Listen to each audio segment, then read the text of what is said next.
どうもこんにちは。アーティスト兼音楽プロデューサーの富田海人です。今日は以前ショート動画でリアクション動画を上げたキングヌーさんのガラス窓の徹底解説をやっていきたいと思います。こちらは菅田将暉さん主演のミステリーという流れの映画の主題歌になっていますね。早速手元を映してやっていきましょう。行きますよ。イントロが結構不思議で、電子ピアノのストリングの音でやると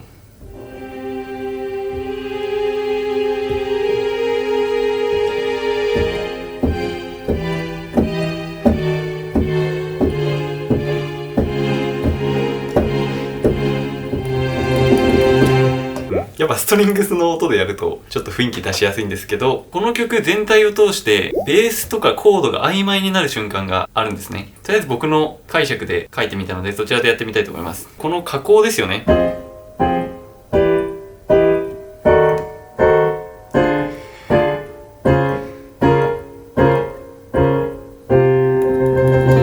常田俊太郎さんがこのバイオリンを弾いてると思うんですが、すごい独特な和声感っていうかね、このクリシェなんですけど全部同じ和音じゃないんですよ。同じ和音だったらとかになるはずなんですけど、これがちょっと不思議な感じ。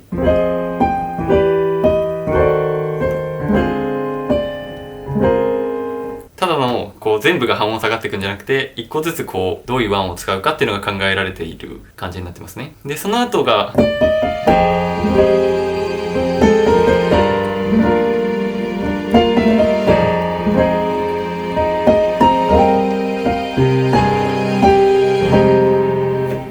最後の和音をどう捉えるか人によるかなっていう感じ。この後同じようなフレーズが出てくるんですけど、そこではね、ベースがしっかりいるんですよね。ちょっと僕もそれを踏まえてこの表記にしてます。すごいもうミステリアスな雰囲気が出まくってますよね。はい。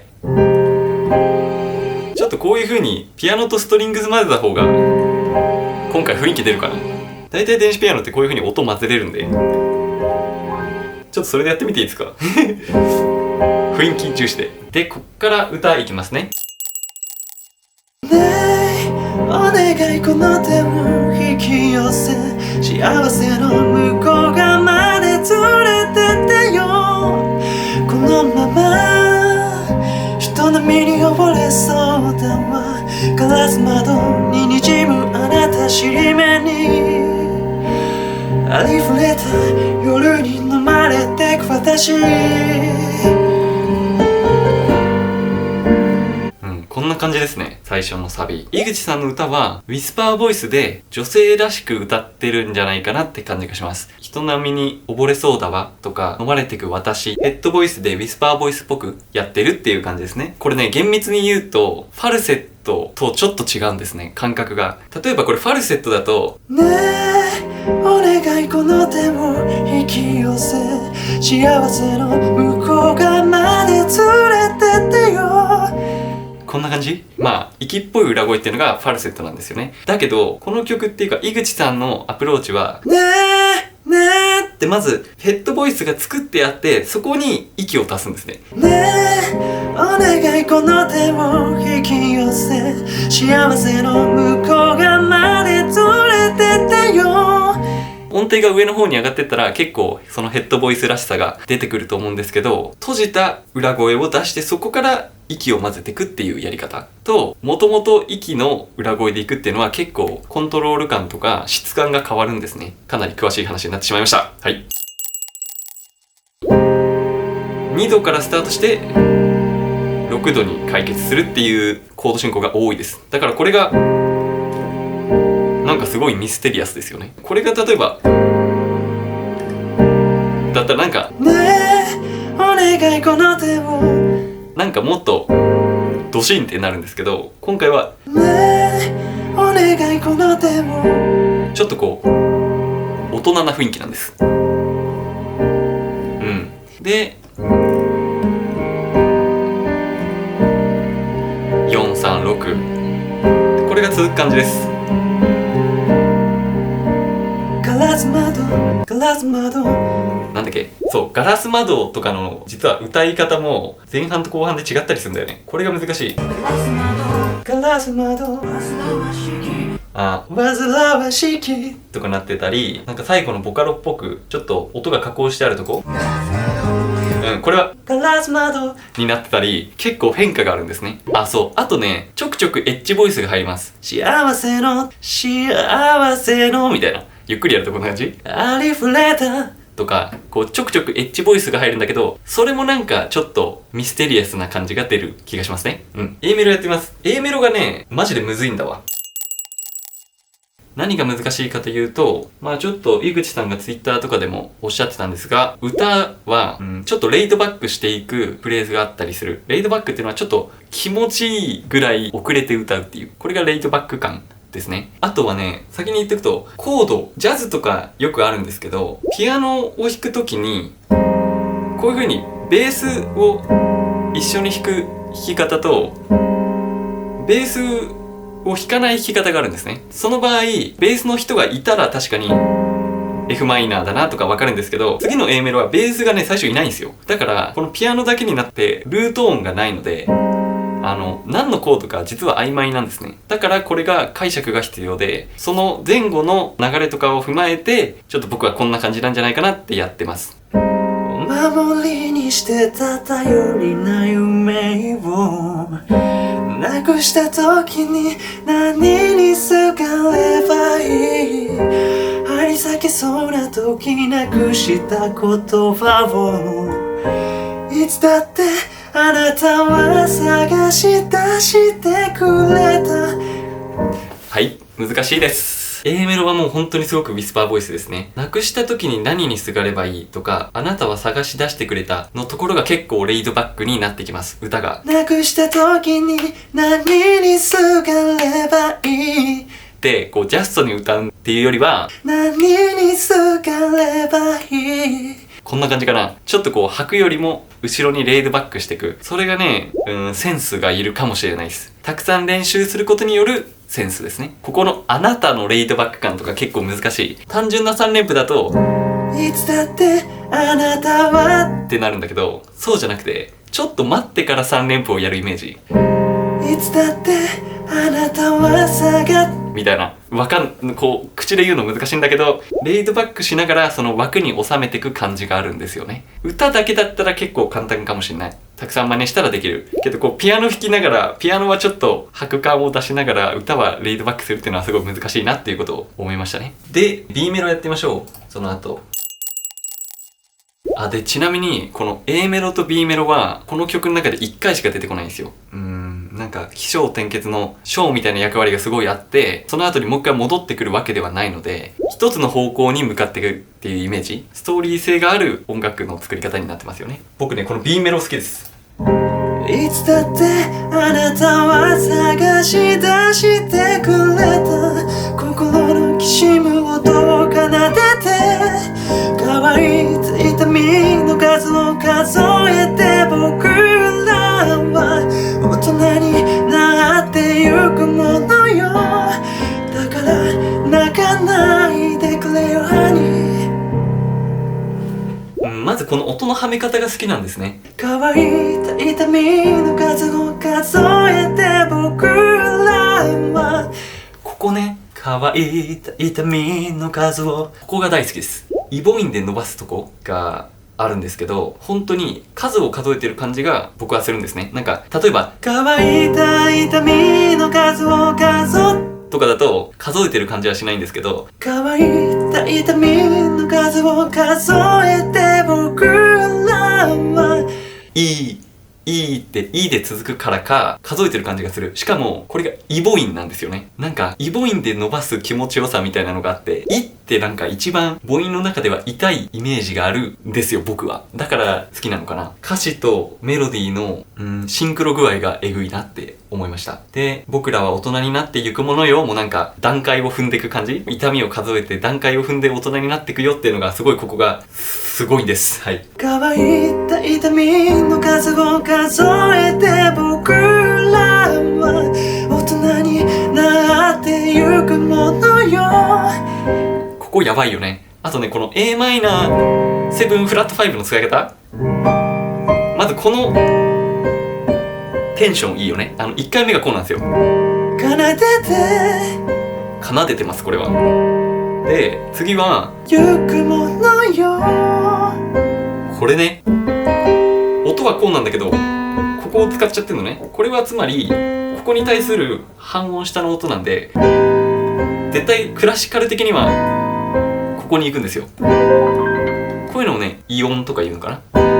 まあテンションに近いよね、やっぱりイオンって。なんかこうクッってなる感じ、こうグーってなって解決するっていう、この Am7 フラット5の使い方がすごいいいですね。で途中で数を数えて僕らは、ここはね、なんか C7 みたいになりますね。ここが後でも出てきますので、はい、ちょっとねオタクトーク多めかな今回はそうね、サビさっきやったんですけど、もう一回やっていきましょうかね。でそのサビの後がね面白すぎるんで、ハニーねえお願いハイウェイを飛ばして悲しみの向こう側まで連れてってよ。今日だけは全てに止めはつけないの。ガラス窓に映るあなたは私、他人事ではいられないあなたは私、誰かが決めた宿命や。こうなるんですよ。びっくり。リアクション動画でもびっくりしてたんですけどね。はい。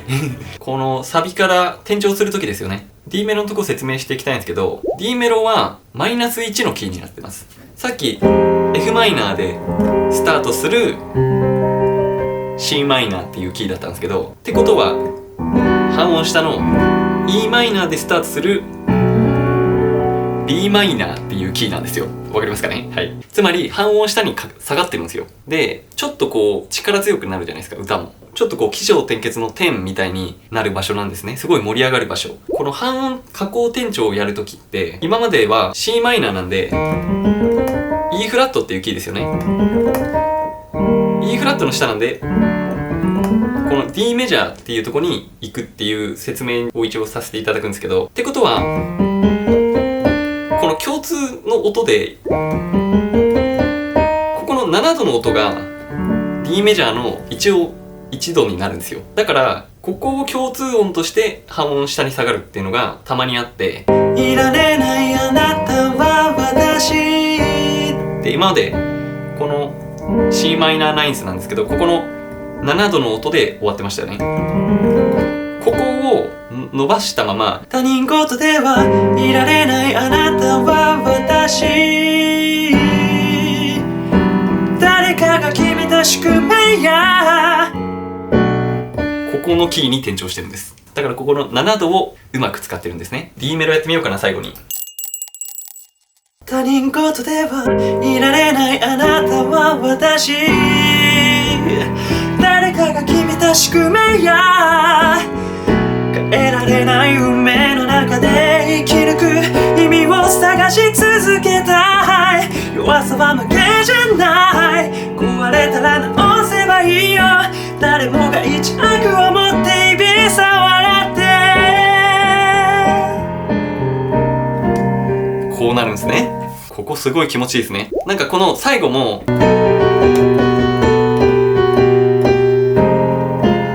で、ここの共通音を使ってまた戻ってます。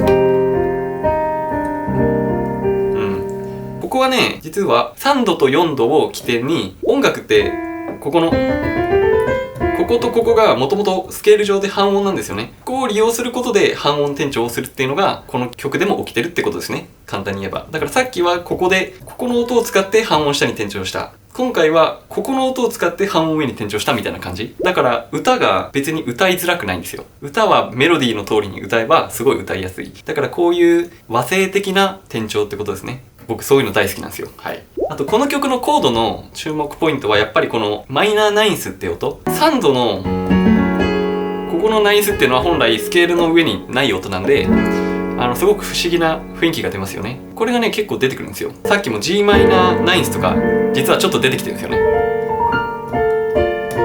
もう一回最後のサビから D メロちょっとやってみようかな。ねえお願いハイウェイを飛ばして悲しみの向こう側まで連れてってよ。今日だけは全てに止めはつけないの。ガラス窓に映るあなたは私、他他人事ではいられないあなたは私、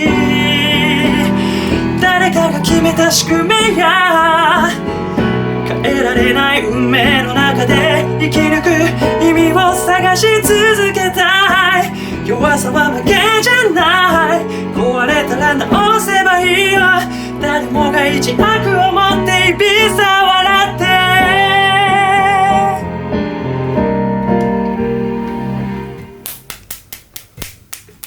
なんかストリングがあるだけでなんかすごい感動するね、これ。この歌の、今回特に思ったんですけど、この声帯の閉鎖っていうのが結構うまく使ってるなっていうのがたくさんあって、もちろんさっきのエッジボイスもそうなんですけど、壊れたら直せばいいよってそのまま行くんじゃなくて、壊れたら直せばいいよ、一回なの後に声帯を止めて、直せばいいよ、誰もが一悪を持ってみたいな、いちゃじゃなくて、こう一回止めてから行くみたいな歌い方をされてて、すごく感情的な泣きを入れているのにもかかわらず、ものすごくコントロールして歌ってるなっていう感覚がありました。はい。じゃあちょっと戻りましょう。そんな感じでガラス窓を解説していきました。井口さんの歌い方とか、女性っぽい歌詞とか、後半たくさん出てくるボカロ、声の加工みたいな、そこら辺がなんか、あなたと私がこう混ざり合ってるっていうか、誰だかわからない、ちょっとこうミステリアスな状態をすごく音楽で表現してるのかなと僕は思いました。コード進行もね、色っぽい感じは出てるなと思います。2度から始まるのって、キャッチーにしようっていう感覚よりも、その分ちょっと怪しさが出るみたいな効果もあるので、色っぽいキングルーみたいな感じですかね。評価やコメント、チャンネル登録もお待ちしております。また僕のオリジナル曲は別のチャンネルを作りましたので、ぜひそちらもチェックしてみてください。また次回の動画でお会いしましょう。バイバイ。